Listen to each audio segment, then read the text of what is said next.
28টি সোনার বিস্কুট সহ এক ব্যক্তিকে আটক করলেন এসএসবি 53 নম্বর ব্যাটালিয়নের জওয়ানরা। ঘটনাটি জয়গা ভুটানের সামনে ঘটে। হরিয়ানার বাসিন্দা এক ব্যক্তির নাম অশ্বিনী কুমার। তিনি 14 মার্চ ভুটানে ঘুরতে গিয়েছিলেন। থিম্পু থেকে সোনার বিস্কুট ক্রয় করেন তিনি। ভুটানে কোনো পর্যটক গিয়ে ক্রয় করতে পারে সোনা।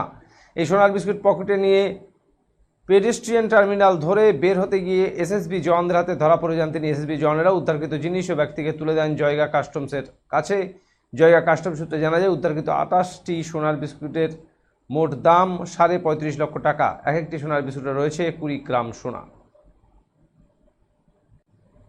একটা তুলে হ্যাঁ আপনি দেখুন না, ये तो खोल खुला हुआ है। व्हाट्सएप कर दीजिएगा।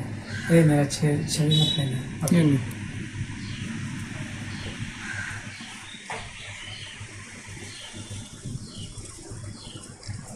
व्हाट्सएप कर दीजिएगा।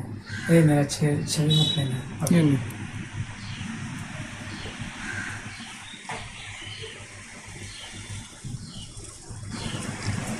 व्हाट्सएप